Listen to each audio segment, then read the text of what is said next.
Assalamualaikum warahmatullahi wabarakatuh. Alhamdulillah wassalatu wassalamu ala Rasulillah wa ala alihi wa sahbihi wa man la haula wa la quwwata illa billah. Bapak Ibu sekalian, kita lanjutkan kajian tafsir ya. Sudah lama kita tidak lanjutkan tafsir. Kita awali dengan juz ke-7.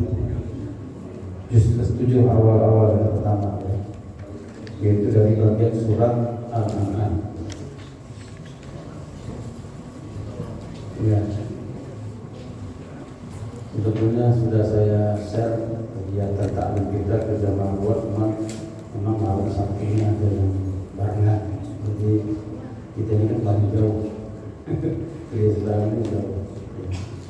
Jadi kalau ke depan kalau ada kajian saya sudah share supaya jamaah luar bisa ikut bergabung sekaligus syiar dari masjid kita. Cuma sepertinya masih kita belum tergabung di Pak Perwan di forum atas program Dimas atau forum jamaah masjid lintas masjid Bandar Lampung. Itu punya komunitas, dia punya komunitas dan beragam ya saja. Nanti insyaallah mudah-mudahan bisa saya undang ketuanya. Baik, juz ke-7 A'udzubillahi minasyaitonir rajim. Bismillahirrahmanirrahim. Menghemat waktu langsung saya baca dan saya tafsirkan berdasarkan kajian dari Sofat Tawasir. A'udzubillahi minasyaitonir rajim. Bismillahirrahmanirrahim. Innama yastajibu alladhina yasma'una wal mauta yab'athumullah thumma ilaihi yurja'un. Al-An'am ayat 36. Temu gak ayat ini? Oh ya, juz ke-7. Innama yastajibu alladzina yasma'una. Jadi ayat ini konteksnya dengan ayat-ayat yang lain. Kita berada jauh itu kan setiap minggu kita tafsir. Sekarang aja sebelum sekarang. Ayat-ayat ini melanjutkan penjelasan tentang bagaimana orang musyrik ya, di Makkah menolak tentang Al-Quran dan beriman padanya. Nah, dan di ayat ini akan dijelaskan bahwasannya Al-Quran itu nurun wa syifa, cahaya dan penyembuh. Ya, yahtadi bil mu'minun, yang menjadi petunjuk bagi orang-orang beriman. Wa amal kafiruna, sedang orang-orang yang kafir tidak percaya dengan Al-Quran dan tidak mau beriman kepada Nabi, fahum bi manzilatil mauta alladzina yasma'una wa yastajibun, disamakan seperti orang mati yang tidak bisa mendengar dan tidak bisa menjawab. Nah, maka dilanjutkan diawali dengan innama yastajibul ladzina yasma'un. Innama yastajibul iman alladzina yasma'una sima'a qabulin wa israr. Sesungguhnya orang yang bisa menjawab itu adalah orang-orang yang mendengar. Kalau orang enggak mendengar gimana mau jawab? Nah, berarti orang-orang tidak beriman, orang-orang musyrik ini dianggap seperti orang mati. Ya. Wal mauta yab'athumullahu thumma ilaihi yurja'un. Karena sesungguhnya orang-orang yang bisa menjawab adalah orang-orang yang mendengar, seperti mendengar qabul, mendengar penerimaan wa isra, dan mendengarkan ya. Dilanjutkan dengan firman wal mauta yab'athumullah, dan orang-orang mati Allah bangkitkan. Al mauta yang maksudnya adalah orang kafir, orang tidak beriman. Qala Ibnu Katsir berkata, yakni bidzalika kuffar, yang dimaksud orang mati dalam ayat ini, kata Ibnu Katsir, adalah orang-orang kafir, li'annahum mautal qulub, orang-orang kafir ini mati hatinya. Mati hati, udah mati hati selesai. Karena iman tidak akan masuk. Fasabbahullahu bi amwatil alsan, orang yang mati hatinya Allah serupakan seperti orang yang mati badannya. Maka sebetulnya inti manusia itu di hati. Hati baik, jasad menjadi baik. hati buruk jasad menjadi buruk. Makanya yang susah ini membersihkan hati, menata hati yang paling susah. Kalau menurunkan berat badan, menaikkan berat badan, membentuk badan itu mudah gampang. Gampang itu lah ya. Kecuali yang susah makan yang gak bisa direm. Iya. Oh, gimana kan susah ini saya turun-turun, nah itu salah sendiri ya. Coba kalau dia strength, tapi kalau hati ini susah. Makanya orang yang mati hatinya seperti orang musyrik, orang kafir, Allah umpamakan mereka orang yang mati jasad, dan mereka ini akan Allah bangkitkan. Ya. Wa hadza min bab tahakkum bihim wal izra' 'alaihim. Ini sebetulnya penghinaan dari Allah untuk mereka yang mati hatinya, yaitu orang-orang kafir, orang-orang musyrik. Kenapa enggak beriman kepada Allah, tidak percaya dengan Al-Qur'an, tidak beriman kepada Nabi. Summa ilaihi turja'un. Ketahui mereka nanti ini akan kembali kepada Allah, dikembalikan. Wa qala at-Tabari, Imam Tabari berkata, ya'ni wal kuffar yab'atsullahu wal mauta. Bahkan Imam Tabari sangat jelas yang dimaksud orang mati di sini adalah orang-orang kafir. Yab'atsullahu wal mauta, Allah akan membangkitkan mereka beserta orang-orang mati. Oh, begitu. Ya. Faja'al ta'ala dzakara fi 'adharil mauta alladziina yasma'una sautan wa la ya'qiluna du'aan wa la yafqahuna qawlan. Orang yang mati hatinya seperti orang kafir ini tidak pernah mendengarkan suara, tidak bisa memahami doa, tidak bisa memahami perkataan. Mati orang yang tidak bisa apa-apa. Idkanu la tadabbaruna hujajallahi wa la ya'tabuna bi ayati. Orang-orang ini tidak berpikir tentang argumen-argumen yang Allah sampaikan dalam Al-Quran, tidak juga memahami ayat-ayat Al-Quran. Wa yatadzakkaruna, dan mereka juga tidak pernah saling mudzakarah, saling diskusi. Fayanjaziruna an takdzibir Rasulillah, maka mereka ini kalau bisa memahami ayat suci Allah, bisa memahami argumen yang Allah berikan sampaikan dalam Al-Quran, maka tidak mungkin mereka mendustakan Nabi kita, termasuk Rasul-Rasul sebelumnya. Summa ilaihi yurja'un, yang dimaksud dengan kepada Allah lah mereka juga kembali. Ayat summa marji'um ilallahi fayujazihim bi'amali. Kata-kata summa ilaihi yurja'un, kepada Allah lah kembali, maksudnya apa? Kembali Allah akan membalas. Tuh, kembali itu maksudnya. Orang yang soleh, beramal soleh akan dibalas dengan pahala dan nikmat. Orang yang jahat, orang yang berbuat dosa akan dibalas dengan siksa neraka. Ya, ini jelas banget. Kan kita sudah bilang inna lillahi wa inna ilaihi raji'un. Kembali nanti Allah yang mutusin. Kita bagian mana? Bagian ashabus shimal apa ashabus yamin? Orang kanan apa orang kiri? Orang kanan masuk surga, orang kiri masuk neraka. Wa qalu laula nuzila alaihi ayatun min rabbih. Ini orang kafir sendiri, orang kafir Makkah. Ay qala kuffar Makkah, "Halla nuzila ala Muhammad mu'jizah." Maksudnya orang-orang kafir Makkah berkata, "Laula nuzila alaihi." Kenapa tidak turunkan kepada Muhammad itu ayatun min rabbih? Ayat ini mukjizat, tanda mukjizat dari Tuhan. Dulu ada sedih yang menunjukkan kebenarannya. Artinya orang Arab ini udah pernah dengar juga tuh kisahnya Nabi Soleh di Madain Soleh dekat dengan Madinah. Yang sebenarnya disebutkan kota hijrah Al-Ula. Ya, itu yang saya cerita dulu, yang membangun. Ternyata kaumnya Nabi Soleh itu kaum yang berpengetahuan tinggi, punya kemampuan memahat gunung, yaitu kaum Nabateah. Ya, sama juga dengan yang membangun di daerah Yordan itu ya, apa namanya? Saya lupa namanya, yang di juga. Bayangkan orang mereka itu bisa memahat gunung-gunung batu tandus menjadi tata kota. Ada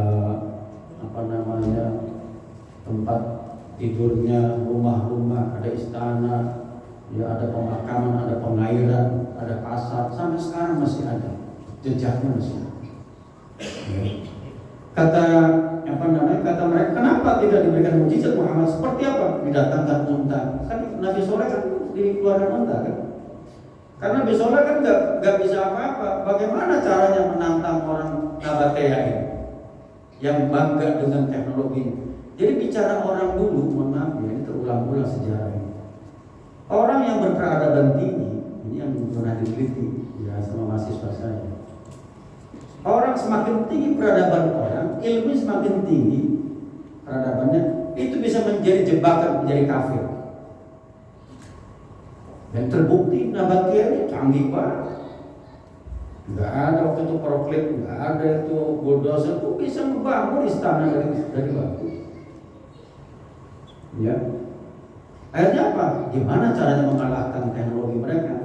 Makanya Allah kasih satu hal yang luar biasa, apa? Mengeluarkan ya unta dari belahan gunung. Gimana ceritanya? Kalau unta kan mungkin lahir dari ini, keluar unta dari bukit gunung batu itu keluar. Kok bisa gitu? Ya itu. Kalau cuma dibuatkan istana dari batu, nggak aneh bagi mereka. Tapi kalau keluar unta dari gunung batu, nah itu aneh. Ini ajaib ya. Kalau datangnya dari air mungkin nggak, ini dari batu yang nggak ada kehidupan di orang. Wal asor, atau kenapa Muhammad nggak dikasih tongkat Nabi Musa membelah laut? Ya. Wal ma'idah, atau diturunkan meja penuh dengan hidangan dari surga seperti yang diberikan kepada Nabi Saleh. Nggak ada, Muhammad dikasih apa? Cuma Quran doang gitu kayak orang. Tapi Quraisy ini, oh apa yang dibanggakan dari Muhammad kan gitu? Nggak ada unta seperti Nabi Soleh, tidak ada tongkat membelah lautan seperti Nabi Musa, tidak ada juga diberikan apa namanya hidangan dari surga seperti yang dilakukan kepada murid-muridnya Nabi Isa, Nabi Isa alaihissalam. Qala al-Qurtubi wa kana hadha minhum ta'annutan ba'da dhuhuri barahin wa iqamatil hujjah bil Qur'an. Ini mereka lakukan setelah jelas-jelas fakta apa yang disampaikan Al-Qur'an dengan cerita-cerita bangsa terdahulu yang dihancurkan, dimusnahkan karena peradaban mereka tinggi. Kita beruntung nih, mohon maaf, kita beruntung. Meskipun terjadi banyak penentangan kepada agama Allah, kedurhakaan kita sudah melampaui kedurhakaan orang-orang dulu. Tapi kan tidak ada lagi nabi setelah nabi kita, maka Allah amankan sampai terjadi hari kiamat. Nah, kalau seperti umat yang sebelumnya habis. Kalau mau ditanya, kebiadaban kita sekarang ini lebih rendah dari umat Nabi Musa atau sebelum Nabi itu, atau lebih kurang atau lebih biadab kita sekarang? Mohon maaf. Hah? Lebih biadab kita sekarang. Lebih biadab kita semua. Apa yang dilakukan Israel, membantai orang, genosida itu biadab sekarang. Bahkan perilaku kita sehari-hari ya, ada orang dimutilasi sampai 70 bagian, emang ada zaman dulu begitu. Kita ini lebih biadab, tapi Allah masih berikan kesempatan sampai terjadi hari yang, karena sejarah, hukum sejarah begitu. Orang yang mendustakan Rasulnya langsung, kecuali Nabi kita yang karena doa beliau ini dan membuat umat manusia Nabi terakhir ini mesti dimaklumi sampai terjadi hari kiamat. Ya. Makanya kita ini kalau bukan Nabi kita hancur, ya. Kita beruntung dan bersyukur maka cintailah Nabi kita yang sebaik-baiknya. Sebenarnya ini orang-orang kafir Mekah, mereka tidak mau menerima Nabi karena Nabi tidak diberikan mukjizat sebagaimana Nabi-Nabi yang cuma diberikan Al-Quran. Padahal Quran sendiri mereka nggak mampu kan? Azizu ayat bi surat min misli. Orang Arab sendiri yang mahir berbahasa Arab tidak mampu mendatangkan satu surat pun dari Al-Quran. Tapi ingat ya, sekarang ini di internet kalau kita klik ada banyak surat mirip dengan Al-Quran, padahal bukan Al-Quran. Silakan berbahasa Arab. Ya. Jadi ada yang sengaja bikin mirip di kasetin. Saya pernah saya dapat itu. Padahal bukan Al-Quran. Kalau Bapak Ibu baca Taurat Injil, saya punya Taurat Injil berbahasa Arab. Itu rumit bahasanya, mirip-mirip dengan bahasanya Al-Quran. Ya, kan lihat ini sekarang udah mulai banyak, cuman ya kita mungkin tidak begitu peduli karena kan bukan bidang bapak ibu kan, hanya orang-orang peneliti yang bidang peneliti untuk masalah itu. Maka hati-hati juga nih. Kalau kita dapat Al-Quran cetakan yang nggak jelas, nggak ada tanda tasbih, jangan dibeli. Ya, Quran tuh nanti di pasaran atau dikasih nggak ada tanda tasbih dari Kemenak ataupun dari lembaga-lembaga yang terpercaya di internasional, itu jangan dibaca. Khawatir sudah ada terselip surat-surat yang dimodifikasi. Orang-orang Arab yang mampu mengatakan satu surat sedikit. Qul inna Allah qadir ala yunazzila ayat. Katakan Muhammad kepada orang-orang kafir yang tidak mengimani kepadamu, inna Allah qadirun ala yunazzila ayat. Sesungguhnya Allah Maha Kuasa untuk menurunkan ayat. Ayat di sini apa? Mukjizat.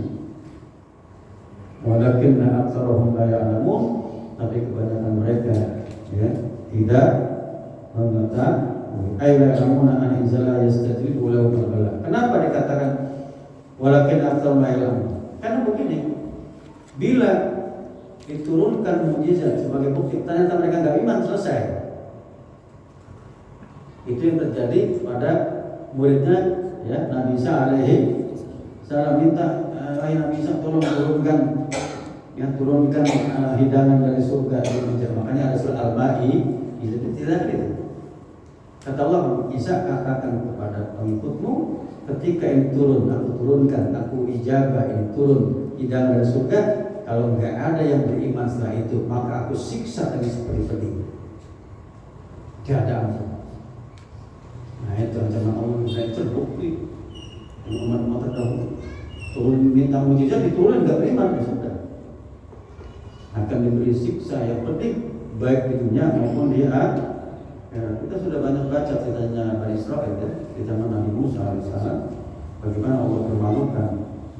Pernah dengar ada orang yang dirubah fisiknya jadi babi? Ya, pernah ada itu, ada dirubah di rumahnya.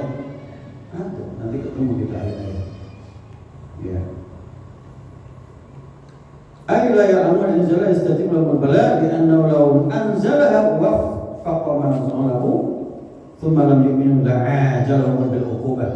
Di sini dikatakan seandainya Allah turunkan yang mereka minta, ya, ternyata mereka tidak beriman, la'ajalahum bil uqubah, Allah segerakan siksa dan sanksinya kama fa'ala bil umam as-sabiqah, sebagaimana Allah lakukan terhadap umat-umat terdahulu yang minta mukjizat enggak beriman. Gitu. Karena memang tabiatnya orang kafir, munafik itu kalau udah dikasih bukti ngeyel. Karena tujuan dia bukan mencari kebenaran, karena dia bukan mencari kebenaran. Kalau mencari kebenaran selesai. Ya. Wa ma min dabbatin illa fil ardi wa la ta'irun yatiru bi janahihi illa umamun amsalukum, ay wa la ta'irun yatiru fil jawi bi janahihi, tidak ada burung yang terbang ya di angkasa, di udara dengan kedua sayapnya, illa umamun amsalukum, ay illa atwa'if makhluqa mislakum, kecuali seperti kalian, umat-umat seperti ini. Menjadi tanda atau ahli tafsir kata umam amsalukum, bahwa manusia itu secara fisik seperti binatang ya kan, butuh makan dan minum, punya kebutuhan yang tidak jauh berbeda dengan kebutuhan binatang. Maka sebetulnya ketika kita bicara umat, ini hewan juga umat ya, hewan itu umat juga sebagaimana kita. Umamun amsalukum, Al-Quran memberi istilahnya semacam peringatan bahwa kita dengan binatang pun itu satu umat yang Allah ciptakan, makhluk Allah. Maka jangan sampai kita menyakiti antar sesama makhluk Allah. Ini pikiran luar biasa di dalam Al-Quran ya. Jadi bukan hanya menghormati sama manusia, tapi juga menghormati sesama makhluk Allah.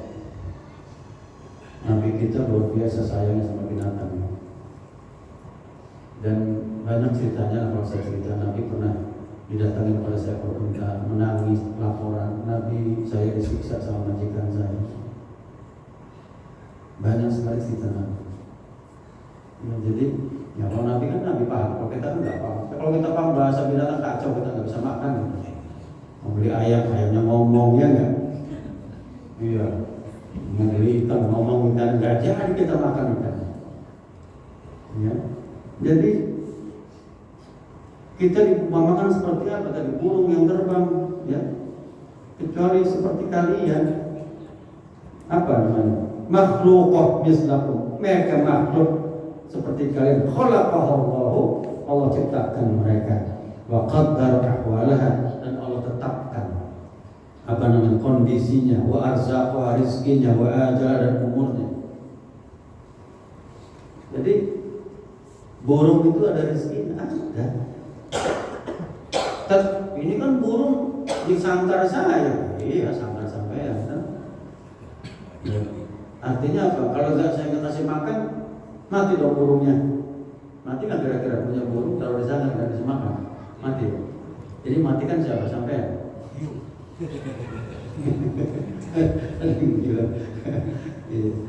Nah yang kalau burung disiksa nggak dikasih makan itu dosa sendiri. Ya kalau masalah matinya berapa hari kita nggak tahu, ya nggak, kan ada yang mati sekali tahun sehari dan enggak. Jadi saya ingin cerita Nabi Sulaiman, ya. Nabi Sulaiman tuh melihat ada semut bawa kurma, ditahan sama Nabi Sulaiman. Tanya, kamu bawa ini untuk apa? Ya untuk makan. Kurma segini berapa lama? Ya diceritakan